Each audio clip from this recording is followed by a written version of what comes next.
ऐसे लिखवाया था। तो इस तरह से आप करंट से भी आप अपडेटेड रहिए कि कौन-सा इम्पोर्टेंट चल रहा है अभी जो पूछा जा सकता है। तो ये लीगल टॉपिक्स वैसे आप प्रिपेयर कर लें और लीगल टॉपिक्स में आप थोड़ा जजमेंट्स भी मेंशन कर सकते हैं। आपको पूरा जजमेंट्स मेंशन नहीं करना होता है। आप सिर्फ़ उसमें अ, थोड़ा-सा लिखना होता है कि इस जजमेंट में ये बोला था। आपको ज़्यादा अपनी लॉ की लैंग्वेज में वहाँ पे नहीं लिखना होता है। ईज़ी लैंग्वेज में लिखना है आपको, ताकि जो पढ़ रहा है, सारा वो लॉ प्रोफ़ेसर ही नहीं होता है। ये ऐसे चेक करने वाले, वो अलग होते हैं। तो आप ये ध्यान रखें कि आप हिंदी और इंग्लिश दोनों की ग्रामर पे भी फ़ोकस रखें कि आप ऐसे लिख रहे हैं तो ग्रामर भी आप ठीक रखें। आप ग्रामर भी उसके भी मार्क्स मिलते हैं, तो आप उसको इग्नोर ना करें। और दूसरा सिंपल लैंग्वेज में लिखना है एकदम, आपको बहुत ज़्यादा टफ लैंग्वेज यूज़ नहीं करनी है।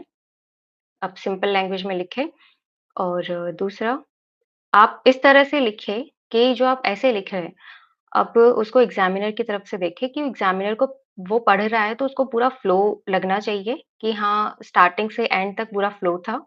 दूसरा उसको पढ़ने में, समझने में दिक्कत नहीं आ रही हो, तो इसके लिए आप ये चीज़ कर सकते हैं कि आपने अभी से प्रैक्टिस शुरू करी, आपने लिखा और आप अपने फ्रेंड्स या फिर अपनी फैमिली में किसी को पढ़ने के लिए दे दिया और आप उनसे पूछे कि आपको समझ आया या नहीं? तो अगर उनको पढ़ने में ईज़ी लगा, उनको समझ आ रहा है, वो एन्जॉय कर रहे हैं पढ़ने में, तो फिर आप ठीक है। उस हिसाब से आप प्रिपेयर करें और एसेज़ के लिए थर्ड टॉपिक है, वहाँ पे आपको करंट टॉपिक्स पे भी पूछा जाता है। तो अगर करंट में कोई मैटर है जो काफ़ी हाइलाइट हो रहा है, तो उस पे भी क्वेश्चन्स आते हैं, तो आप उसका भी फ़ोकस रखें। आप उससे न्यूज़पेपर पढ़ें, डेली हिंदी और इंग्लिश का दोनों का न्यूज़पेपर आपको पढ़ना है, उससे आपको एसेज़ में काफ़ी हेल्प मिलेगा। तो न्यूज़पेपर आपको कैसे पढ़ना है कि आप जो आर्टिकल्स आते हैं, आप आर्टिकल्स पढ़ें और उसके बाद में आप अ, बिना देखे उसको लिखना है आपको कि आप अपनी लैंग्वेज में उस तरह से उसको किस तरह से आप लिख पा रहे हो। तो मेन चीज़ ये होती है कि अपन पढ़ तो लेते हैं, बट उसको लिख नहीं पाते और लिख भी पाते हैं तो अपन किस तरह से लिख रहे हैं, वो बहुत मैटर करता है। तो आप पढ़ें और फिर उसके बाद में उसको लिखने की कोशिश करें। तो ये प्रैक्टिस आपको अभी से करनी है, आपको लास्ट तक नहीं छोड़ना है कि प्री के बाद में ही हम ऐसे की प्रिपरेशन करेंगे। तो अगर अभी से आप प्रिपरेशन शुरू कर देंगे इस तरह से तो लास्ट तक जाते-जाते आपकी हैबिट बन जाएगी। आपको कोई भी टॉपिक दिया जाएगा तो आप उसपे इंस्टेंटली अपने थॉट्स बिल्ड अप कर सकते हो और फिर उसपे आप लिख भी सकते हो। और दूसरा आप एसेज़ के लिए कुछ भी मग अप करने की कोशिश ना करें। एसेज़ के लिए आपको इस तरह से प्रिपेयर करना है कि आपको मेन एग्ज़ाम में कोई भी टॉपिक अगर दिया जा रहा है तो आप उसपे इंस्टेंटली लिख सकते हो। आप उसपे अपने थॉट्स बना सकते हो। तो कुछ भी मग अप नहीं करें। और ये हो गई एसेज़ के लिए। उसके बाद आता है लॉ के लिए जो 80 मार्क्स का पेपर होता है, उसमें इस तरह से आता है कि 10 नंबर होते हैं 3 मार्क्स के, 5 10 क्वेश्चन होते हैं 3 मार्क्स के और 5 क्वेश्चन होते हैं 4 मार्क्स के और 5 ये होते हैं 6 नंबर के। तो इस अकॉर्डिंगली आपको देखना होता है। तो मैं सजेस्ट करूँगी कि आप 3 मार्क्स वाले काफ़ी अच्छे से अटेम्प्ट करें। आप उनको बिल्कुल भी नहीं छोड़ें, उनको गलत ना करें क्योंकि मैंने ये देखा है कि 3 मार्क्स वाले जो क्वेश्चन्स होते हैं, उनमें आप ढाई नंबर ईज़िली स्कोर कर सकते हो। अब साढ़े 5 नंबर या साढ़े 3 नंबर, आप 4 और 6 नंबर वाले में नहीं कर सकते हो, जितना ईज़िली आप 3 नंबर वाले में कर सकते हो। तो इनको अच्छे से आप प्रिपेयर करें, इनको आप अच्छे से अटेंड करें। दूसरा जजमेंट राइटिंग के लिए होता है कि आपको ज़्यादा लेंथी नहीं करना है जजमेंट राइटिंग को। आप जजमेंट राइटिंग में ये होता है कि अगर आपने उसमें भी अगर क्वेश्चन की डिमांड को एड्रेस कर दिया, तो आपको मार्क्स मिलेंगे। 7 से साढ़े 7 नंबर आराम से मिल जाएँगे, इवन दो कि आपने लेंथी नहीं लिखा है उसमें। तो जजमेंट राइटिंग के लिए फ़ोकस मैंने इसीलिए बोला है कि आप रीडिंग हैबिट बनाएँ, कि आप उसको पढ़ के समझ सकते हो, अगर आप समझ पाओगे तो आपको आप एक्यूरेटली उसको आंसर कर पाओगे। तो इसीलिए जजमेंट राइटिंग के लिए प्रैक्टिस बहुत ज़्यादा ज़रूरी हो जाती है कि आपको लेंथी नहीं लिखना है, आपको एक्यूरेट आंसर लिखना है, वही आपको नंबर दिलाएगा।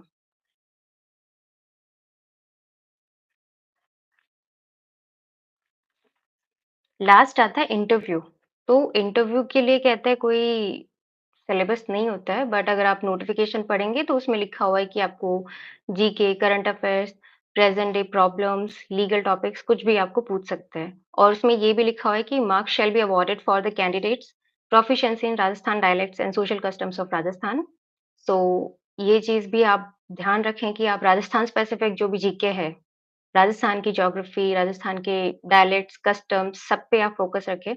ये चीज़ें आपको मेंस के एसे के लिए भी आपको हेल्पफुल रहेगी। राजस्थान स्पेसिफिक टॉपिक्स में यही सब पूछा जाता है।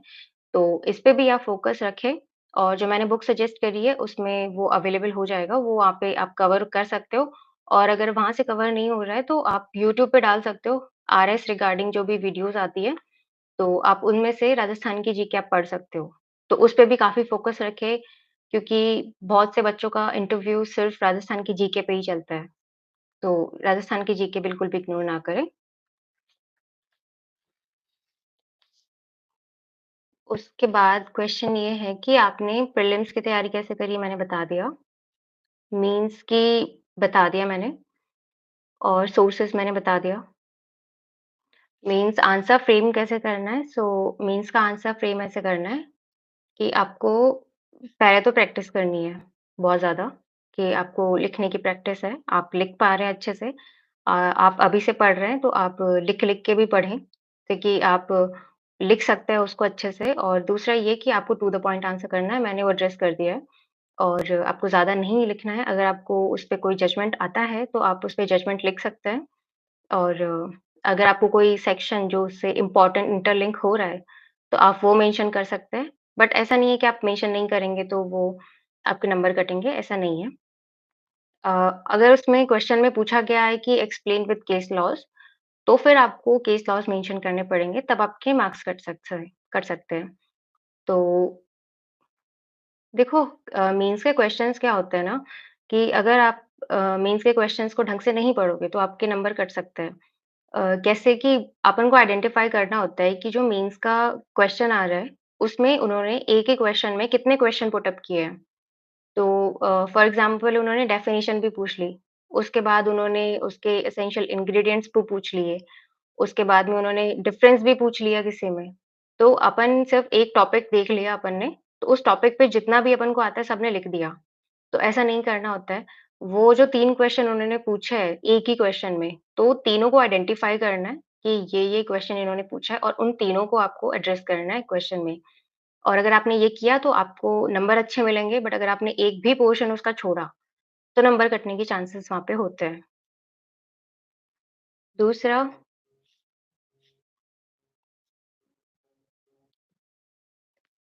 मल्टी डायमेंशनल आंसर कैसे लिखना है? तो जुडिशरी में मल्टी डायमेंशनल आंसर नहीं लिख सकते आप। आपको मल्टी डायमेंशनल आंसर नहीं लिखना होता है। आप जैसे मैंने बताया कि आप जजमेंट्स ऐड कर सकते हो, आप सेक्शंस इंटरलिंक कर सकते हो, इतना ही सफिशिएंट होता है। आंसर राइटिंग में पॉज़िटिव अप्रोच कैसे रखें? तो पॉज़िटिव अप्रोच आप लॉ में तो नहीं रख सकते हो, लॉ में तो जितना प्रोविज़न है आपको वही बताना पड़ेगा। और दूसरा पॉज़िटिव अप्रोच आप रख सकते हो लैंग्वेज में, जो ऐसे पेपर्स होते हैं। आप वहाँ पे आपने फॉर एग्ज़ाम्पल किसी प्रॉब्लम बेस्ड कोई ऐसे राइटिंग आया है, तो आपने उसमें पूरा डिस्कशन कर लिया, आपने कॉम्प्रिहेंसिवली कवर कर लिया। उसके बाद आप लास्ट में कुछ रिकमेंडेशंस डाल दो, सॉल्यूशंस डाल दो या फिर आप उसमें ये भी ऐड कर सकते हो कि अभी हम पॉज़िटिव चेंज देख सकते हैं, कोई स्कीम्स चल रही है या फिर अभी कोई इनिशिएटिव्स आपने देखे हैं, तो आप वो ऐड करके बता दो कि अभी पॉज़िटिव अप्रोच आ रही है, पॉज़िटिव चीज़ें दिख रही है हमें, तो इस हिसाब से आपका जो ऐसे होगा वो ये दिखाएगा कि आप एक पॉज़िटिव माइंडसेट वाले इंसान हो। प्रीलिम्स, मेंस इंटरव्यू में किसी क्वेश्चन का आंसर ना आता हो, तो उसे आंसर कैसे करें? देखो प्रीलिम्स में अगर कोई आंसर नहीं आ रहा हो, तो आप 2 क्वेश्चन में अगर डाउट है तो आप बहुत क्लोज़ वाला क्वेश्चन वो ऑप्शन अटेम्प्ट करो और आपने प्रीलिम्स के लिए पढ़ाई करी है कॉम्प्रिहेंसिवली तो ऐसा कभी नहीं होगा कि आपको बिल्कुल भी आइडिया नहीं है, तो आप जो क्लोज़ है, उस पे आप टिक करिए, क्योंकि प्रीलिम्स में कोई नेगेटिव मार्किंग नहीं होती है, तो आपको एक भी क्वेश्चन छोड़ना नहीं है। दूसरा कि अगर मेंस में आपको नहीं आ रहा है कोई क्वेश्चन तो आप उससे रिगार्डिंग अगर आपको प्रोविज़न समझ आ रहा है कि ये इस प्रोविज़न से बात करी गई है, तो आप वो प्रोविज़न एक्सप्लेन कर दें और अगर आपको उस रिगार्डिंग कोई जजमेंट मालूम है, तो आप जजमेंट एक्सप्लेन कर सकते हो वहाँ पे और ऐसा कभी नहीं होता है कि आपको बिल्कुल ही नहीं आ रहा हो किसी क्वेश्चन पे। आप मेन